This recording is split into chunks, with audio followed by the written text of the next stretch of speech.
สบายดีทุกคนเสาร์นี้สาววัดก็สิมีคติประจำใจมาเล่าสู่ฟังคติในมื้อนี้เสนอตอนคำว่าเงินเด้อทุกคนเด้อเงินนี่คมกว่าลาบกว่ามีดอีหลีอีหลอคือเพิ่นว่าสามารถตัดพี่ตัดน้องตัดพ่อตัดแม่ตัดหมู่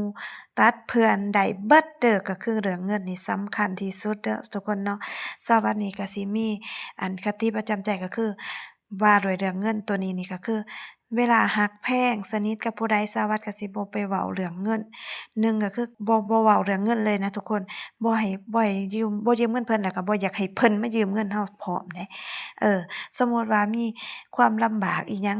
สารวัตรก็สิช่วยเหลือเท่าที่จะช่วยได้แต่ว่าจะบ่ให้ยืมเด้อทุกคนเด้อเพราะว่าถ้าให้ยืมปึ๊บนี่ถ้าเขาบ่มีเงินมาแทนเราหรือว่าเขาแทนเราบ่ตรงเวลาจังซี้เราก็สิเกิดมีความน้อยเนื้อต่ำใจ เกิดมีความเกลียดความชังกันแล้วบัดนี้จักหน่อยก็เลียวเบิ่งหน้ากันบ่ติดเพราะฉะนั้นเงินนี่สำคัญเรื่องหนึ่งก็คือเราจะบ่ให้กันยืมเงินถ้ารักแพงกับผู้ใดเจ้าอย่าเอาเงินให้เขายืมหรือบ่ซั้นเจ้าก็อย่าสิไปยืมเงินเขาจะเฮ็ดให้ชังกันบ่ตอนใดก็ตอนหนึ่งต้องมีเด้อทุกคนเอยเพราะว่าเรื่องเงินนี่มันคมอีหลีเนาะคมกว่ามีดกว่าดาบอีกสามารถตัดได้เบิดทุกสิ่งทุกอย่างคือสารวัตรเว้าหั้นแหละ ตัดพี่ตัดน้องตัดพ่อตัดแม่ตัดหมู่ตัดเพื่อนตัดได้เบิดเนาะแล้วก็ที่สำคัญเงินนี่เป็นสิ่งล่อตาล่อใจถ้าว่าเราคบกันกับหมู่กับเพื่อนถ้าเราเริ่มต้นกับการคบกันด้วยการที่แบบว่ามีเงินมีคำจังซี้น่ะถ้าวันใดวันหนึ่งเราบ่มีเงินจังซี้หมู่เพื่อนที่แบบว่าคบกันด้วยเงินน่ะก็จะบ่สนใจกันเลยจะเป็นคนที่แบบว่านี่แหละทุกคน ยามมีเพิ่นจึงเอิ้นว่าอันหมู่ว่าเพื่อนว่าพี่ว่าน้องเนาะทุกคนเนาะถ้าบ่มีปึ๊บเพิ่นก็สิบ่กล่าวถึงสิบ่กล่าวถึงสิบ่เป็นคือเก่าคนเฮาก็สิรู้ดีว่าเรื่องเงินนี่มันสำคัญส่ำใดเนาะคือคือรายการโหนกระแสเพิ่นเอามาออกหั้นแหละทุกคน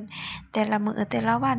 มีแต่เกี่ยวกับปัญหาสังคมแล้วก็ปัญหาเกี่ยวกับเรื่องการผิดเถียงกันญ้อนว่าอิหยังอ่า ทรัพย์สินจากเคยบ่มีค่าก็มีค่าขึ้นมาในช่วงที่สังคมมันเจริญงอกเงยขึ้นมาหั้นนะทุกคนมันก็เฮ็ดให้คนเราเกิดมีความโลภความอยากได้อยากดีอยากมีอยากได้เอออันเอาไปเอามาสิ่งที่เคยบ่มีค่ามีค่าขึ้นมาแล้วก็กลับไปเฮ็ดในสิ่งที่มันบ่ถูกบ่ต้องคือข่าวเพิ่นออกนั่นแหละทุกคนเช่นว่าอันดินวัดจังซี้ พ่อแม่มอบให้จังซี้นะตกมาเส้นลูกเส้นหลานดินตัวนั้นหั้นเคยบ่มีค่าในอดีตเนาะปัจจุบันมีค่าหลายร้อยหลายพันล้านก็คิดมีความโลภความอยากได้เดะทุกคนคนเฮามันเป็นลักษณะนั้นเบิดเดะถ้าว่าเฮาบ่เข้าธรรมะบ่ฟังธรรมะแหน่เฮาก็สิเป็นคนแบบไปนำสังคมแบบนั้นแหละทุกคนแบบว่าสังคมเจริญเท่าไร อันบ่ได้หมายความว่าจิตใจเฮาสิเจริญตามจิตใจเฮาก็ยิ่งมีแต่ความโลภความอยากได้ความอยากสิ่งดีสิ่งเด่นอยากแข่งอยากขันกันได้บ่แม่นว่าสิมีความเจริญทางด้านวัตถุแต่ทางด้านจิตใจสิเจริญตามบ่แม่นเดะทุกคนนั้นยิ่งด้อยด้อยความเจริญทางด้านความคิดเด้อทุกคนเพราะว่ามันเจริญแต่วัตถุภายนอกวัตถุภายในนี่มันเกิดมีการแย่งชิงแข่งขัน เกิดมีการอยากได้อยากดีกันเนาะอันอันอยากได้อยากดีกันเนาะบางครั้งหั้นถึงขั้นว่าฆ่ากันด้วยเงินเล็กๆน้อยๆก็ยังมีในข่าวเลยทุกคนนี่แหละสารวัตรถือคติประจำใจเลยก็คือเวลารักไผแพงไผถูกกับไผก็บ่ควรให้เขายืมเงิน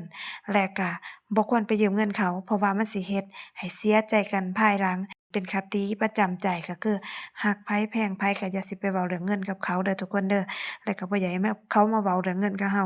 บ่อยากให้ยืมกันเพราะว่าคันยืมกันแล้วถ้าว่าบ่แทนกันตามกำหนดหรือว่าอันซักช้าหรือว่าบ่แทนเลยสิก็สิเกิดเป็นลาภสองคมก็คือเกลียดชังกันได้เนาะทุกคนเนาะเพราะฉะนั้นเราสิเว้ากันเรื่องเงินมื้อนี้เงินสำคัญทุกคนจงใช้ชีวิตอย่าประมาทหาได้ก็จงเก็บจงโฮมอย่าให้ไปเดือดร้อนคนอื่นหรือว่า แล้วก็บ่ให้เดือดร้อนตัวเองเนาะทุกคนเนาะกลุ่มเฮาแล้วจึงกลุ่มเขามันจึงสิดีชีวิตเฮาจึงสิเดินหน้าแล้วก็มีความสุขเออ